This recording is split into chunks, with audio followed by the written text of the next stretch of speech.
Magandang araw po sa inyong lahat. It's a joy and the privilege for me to be with you to celebrate the Eucharist this morning.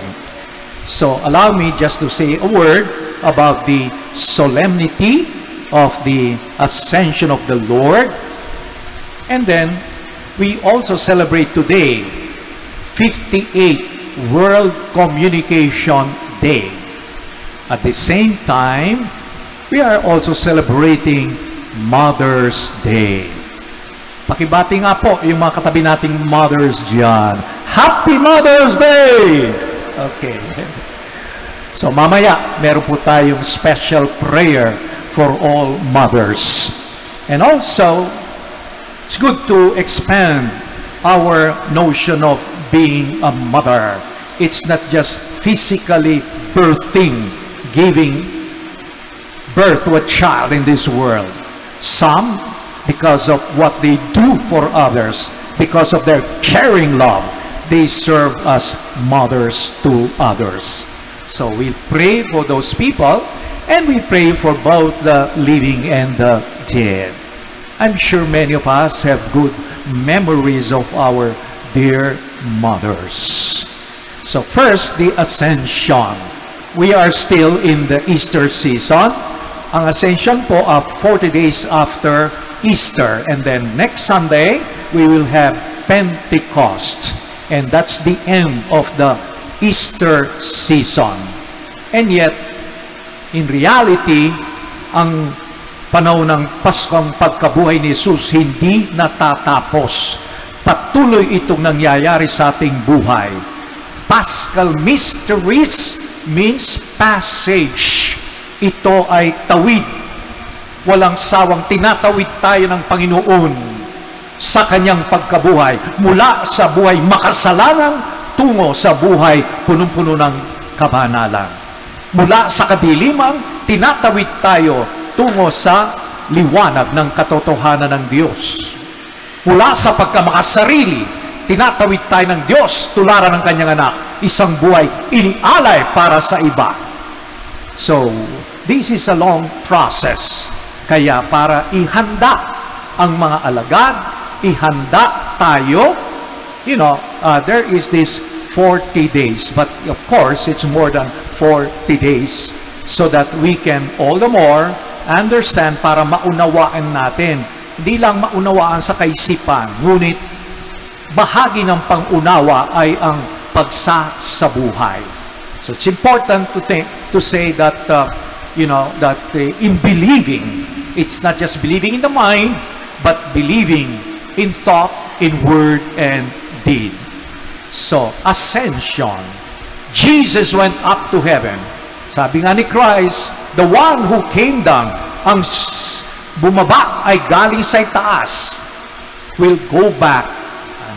So sabi pa nga niya, I'm leaving, it's for your own good, so that where I'm going to prepare for you a place where we will all be together and we will be in communion forever.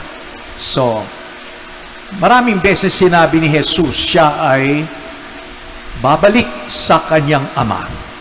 And yet, napakalaga ang pagbalik ni Jesus pagkatapos siya ay nakisa sa ating abang kalagayan. Bakit? Dala ang ating abang pagkatao. He carries with Him our humanity so that in heaven, Jesus continues to intercede for us. So napakalaga po ito, dala ang ating pagkatao. May puhunan na tayo, may nauna na sa atin. Parang kung sakaling nawawalan tayo ng lakas, nawawalan ng pag-asa, balikan ang sinabi ni Jesus. Namnamin ang kanyang sinabi, I go to prepare a place for you. Ako'y nauna parang ipaghanda kayo ng lugar at walang sawang namamagitan si Jesus. And yet, His departure is not a total departure. He sends the Holy Spirit to be with us. So, siya ay umaalis pero hindi lubusang umaalis. Kasama natin siya sa pamamagitan ng banal na Espiritu. So through the Holy Spirit, we become a new creation. Tayo ay bagong nilalang ng Diyos. Ano ibig sabihin nun? Sa ating pagsisikap araw-araw, sana muling nabubuhay hindi lamang si Kristo, pero tayo nabubuhay sa Kanya, sa ating pakikitulad, sa Kanyang buhay, sa Kanyang pamamaraan, sa Kanyang isip. So it's important that our belief is shown in our works. Sabi nga ni Jesus, ang sino man nagmamahal sa akin ay tinutupad ang aking kautusan. So we know that He has taught us many things. That in loving, we have to be ready to sacrifice.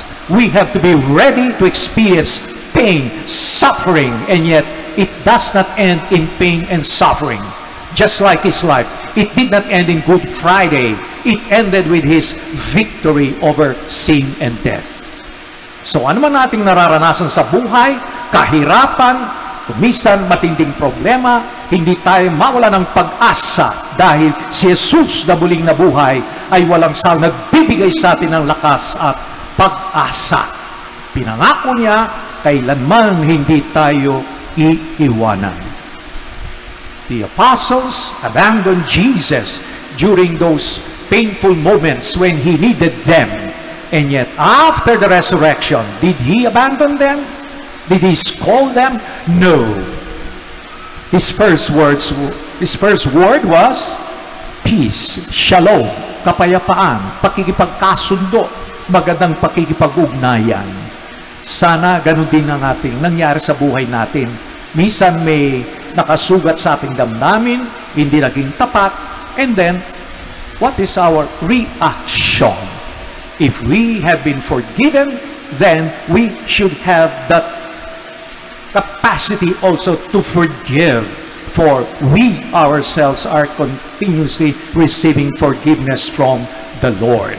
So mahalaga po ang ating paglalakbay araw-araw. Nagsisikap tayong nakikita si Kristo sa ating gawain, sa ating pananalita, sa ating pagdidesisyon, ang ating ginagawa, katulad ni Jesus, ang kalugod-lugod sa Kanyang Ama. So my dear friends, the ascension is not just one act, going up to heaven. It's a continuous decision to imitate Jesus, so that like Jesus, we too are gradually ascending to heaven, where we hope to be. Unti-unti tayo ay tinataas, inaangat ng Diyos sa ating abang kalagayan upang maging ganap ang ating pagka-Kristiyano, pagka-isa kay Jesus. So my dear friends, pangalawa, tungkol sa ascension, it's also a reminder for us, isang paalala sa atin. Oo, naniniwala tayo sa Diyos, pero kumisa na nakakalimutan natin, siya rin naniniwala sa iyo kahit na kumisa nagtaksil ka na sa Kanya. Jesus believes in you. Jesus hopes in you. He does not lose, does not surrender. He believes in you because you are a gift from God. You are a gift to the world. Let us remember that. God believes in us as we believe in Him. And so, He sends us. Hindi siya nagatubili, I send you as my witnesses. Sinusugo kayo bilang aking mga testigo, tagapatutuo ng aking buhay. So ano ang pinatotohanan natin sa ating buhay? Si Jesus, kapangyarihan, katanyagan.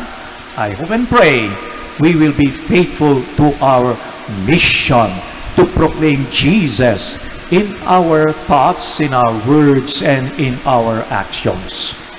Number 2, yung communications, World Communication Day. This was established, tinatag ni Pope, santo na po ngayon, Pope Paul VI, way back in 1967. It was an encouragement for all to use all media to proclaim the good news. internet, social platform. Ngayon marami tayong paraan upang mag-connect, magkaisa sa iba't ibang mundo, sa iba't ibang lugar, nagkakaisa. And yet, how do we connect with each other and what do we proclaim? So, St. Paul the Sixth is asking us, as the church is asking us today, to use all media to make Jesus known to the world. Yung ibang tao, pagkain lang, pinipicture, pinapadala sa mga kaibigan, ano pa kaya kung ang salita ng Diyos ang ating ipalaganap para ipalala sa tao? There are things that are lasting. There are things that we should treasure. There are things that we should focus in our life. We pray that we focus not on what is passing, what is fleeting, but on what is real and lasting. Pangatlo, it's Mother's Day. I always associate the word mother with life, with joy, with hope, with care.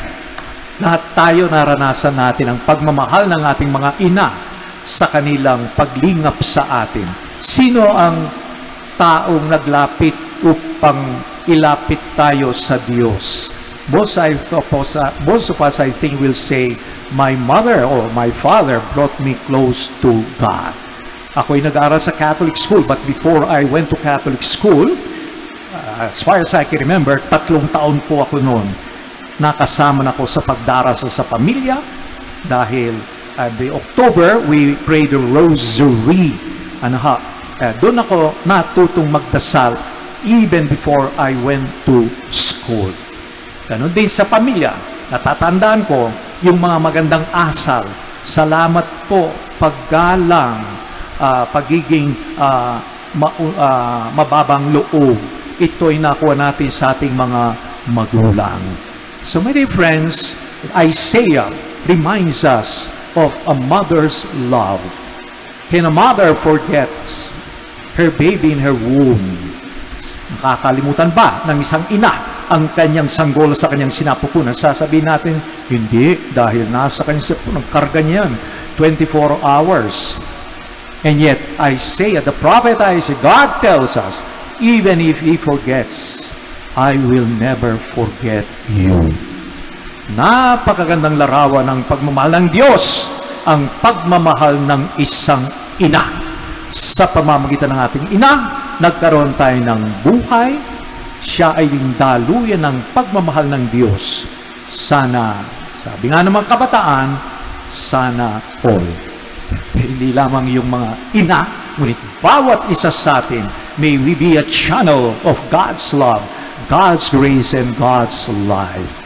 So sa ating mga ina, narito po, salamat sa lahat ng iyong pinakitang pagmamalasakit, pag-aruga, pagmamahal sa inyo. Namamalas namin, nakikita namin ang mukha ng Diyos.